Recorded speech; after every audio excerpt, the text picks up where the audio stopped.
Hey everyone, welcome to class. Today we'll be taking our first step into the world of painting by exploring watercolor.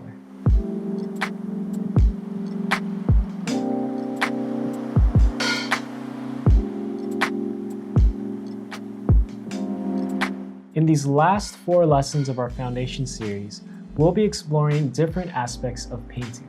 Every paint medium has its own unique properties and subtle differences, but the most commonly used paints share similar foundational principles and techniques. So for the next few lessons, we'll be looking into 2 mediums that will give us a good foundation to learn other paint mediums in the future. The mediums we'll be exploring will be watercolor and acrylic paints. For today, we'll be covering watercolor. Watercolor is a water-based transparent paint. Water-based simply means that we'll be using water to activate the pigment in the paint, and as the water evaporates, the paint will dry. We'll also be using water to thin the paint and wash our brush. Transparent means that we can see through it, similar to how we can see through layers of colored glass. Some things that make watercolor unique are its high fluidity, meaning we'll use a lot of water. The staining nature of the medium, meaning the paint doesn't sit on the surface of the paper, but rather soaks into the fibers of the paper. And watercolor's transparent properties, meaning if layers are added, typically they would be applied with the darker layers added on top of lighter layers. Today, our goal will be to observe and understand this medium so that we can know how to apply it. We will do this by practicing 2 basic exercises, where we will experience some of watercolor's unique properties and learn how to control our brush. So here's what you'll need for today's exercise. You'll need watercolor paper, a watercolor set, a palette, a napkin, a cup of water, a round brush, a pencil, and a ruler. Before we start our exercise, we'll be dividing our paper into 2 equal sections using our pencil and ruler. Once we have our sections made, we can put our ruler away since we won't need it for the rest of the lesson. In our 2 sections, we will look at mixing and applying paint to our paper and how to control our brush and pigment. These are the base principles we can use and practice to build our skill and our understanding of watercolor. As I mentioned earlier, watercolor's high fluidity makes it quite unique amongst other painting mediums. The amount of water you use when mixing the paint will affect many factors while the paint is wet and when it dries, such as the saturation of the color, value, dry time, and dispersion of the pigment.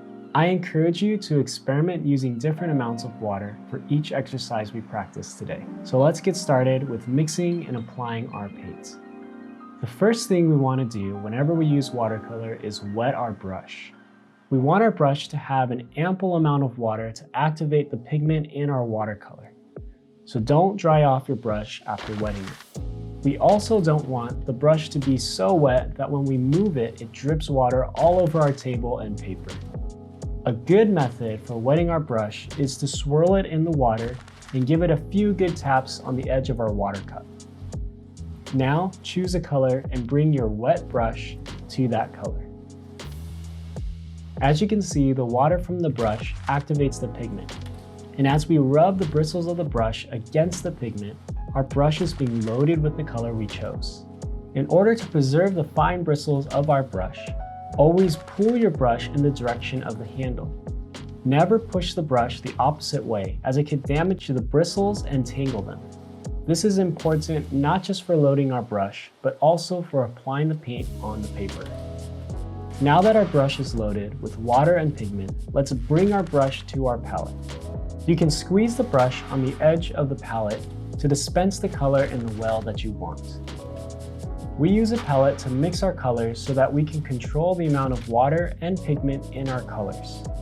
We can repeat the process of wetting our brush, loading our brush with pigments, and dispensing our water and pigment into a well on our palette so we have the amount of paint that we want. Once we have our paint, we can load our brush and bring our brush to our paper. Do not overload your brush to the point where it drips when we move it. Let's go ahead and paint some lines. Notice that the handle of my brush is pointing in the direction I am painting.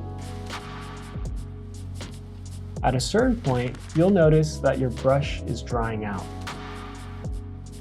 You'll be able to clearly see this as the paint strokes will begin to break up and have jagged edges. This is a clear indicator that you need more paint. At this point, you would reload your brush and continue.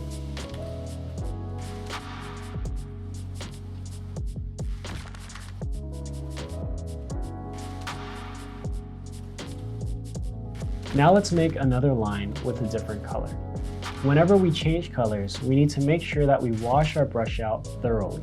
Let's wash our brush out in our cup of water. As you can see, as we move the brush in the cup of water, the pigment releases from the bristles. If you take your brush out of the water and wipe your brush on your napkin, you may see the pigment stain the napkin. This is an indicator that your brush may still be dirty. It can also be an indicator that you need to change the water in your cup, as after a certain point, the dirty water will affect your colors. You can repeat this process till your brush is clean. Once our brush is clean, let's mix a new color using the same steps we used earlier.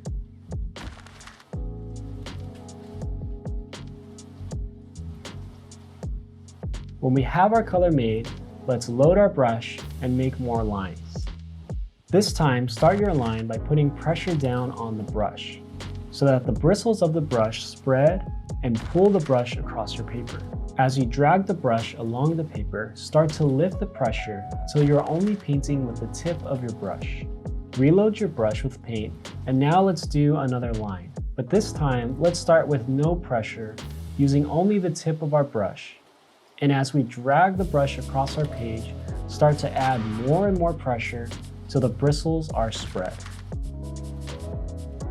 As you can see, when we use a round brush, we can use different amounts of pressure to control the thickness and the thinness of our lines. This is also useful when we need to fill in large or small areas in our paintings. You may have also noticed that painting a thick line feels more stable than painting a thin line.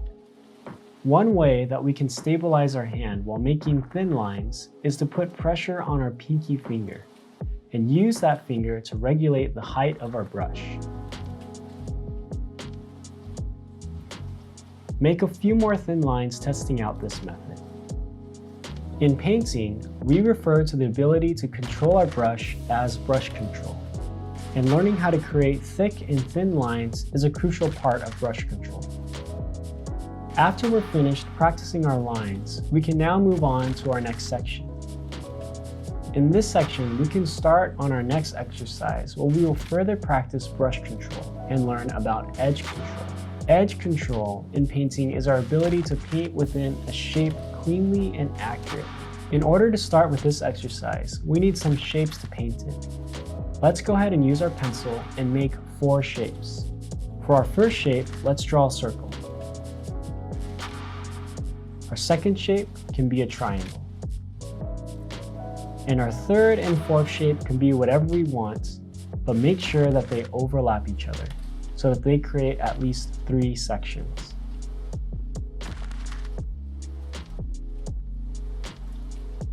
Next, we can go ahead and mix 5 colors with our watercolor paint. If you run out of wells on your palette, you can use a napkin to clean out one of your wells. Or you can use the leftover color from our previous exercise.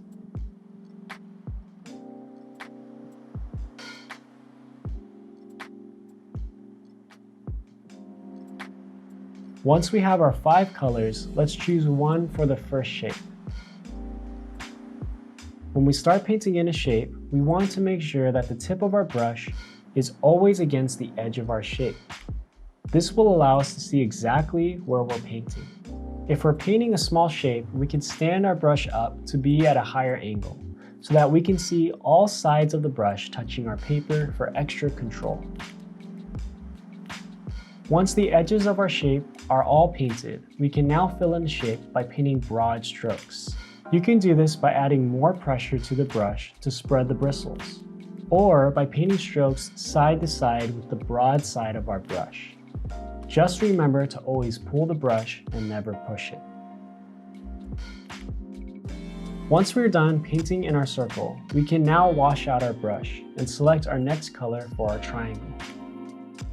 For this shape, we'll use the same principle of using the tip of the brush against the edge of the shape. But instead of angling our brush to keep the tip against the edge, we can rotate our paper. This method is great as it keeps our hand position in the most comfortable and effective angle for us. We don't have to adjust our brush angle to keep the tip against the edge.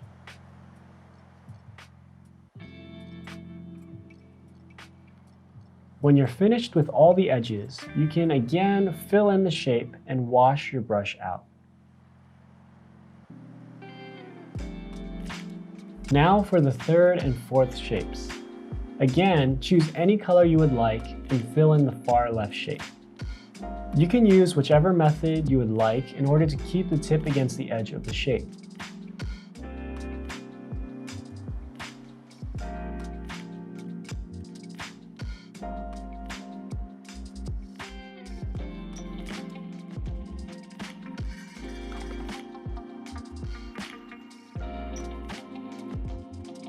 Before we paint the next shape, we have to be strategic. If the shape we just painted is still wet and we paint another shape next to it, the colors of the two shapes will mix together. So the next shape we paint has to be a shape that is not next to a wet area. One way that we can check to see if watercolor is dry on our paper is to see if light glares off the surface of your painted area. Watercolor generally dries to a matte finish, so if there's some glare, it's most likely still wet. Anytime you paint a wet area against another wet area, the colors will mix. Keep this in mind for when you want a clean edge between two colors.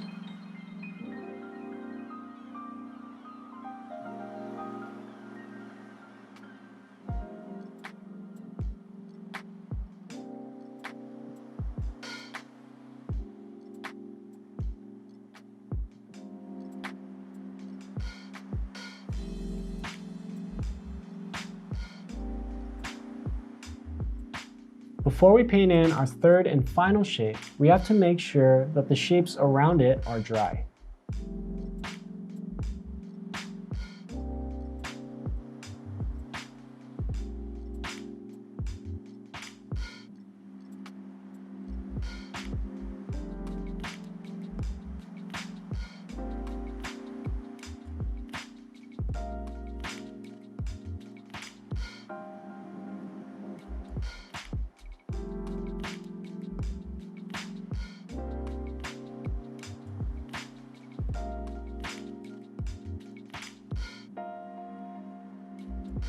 Knowing how to mix your colors, apply them to the paper, and have good brush and edge control will set you up with a good skill set for your watercolor paintings. In the next episode, we'll be exploring practical techniques and watercolor effects for creating beautiful watercolor paintings. Be sure to practice what we learned in today's lesson so that we can build off of those skills in our next lesson. Stay focused as you practice, and remember that these skills will be foundational for your future watercolor creations.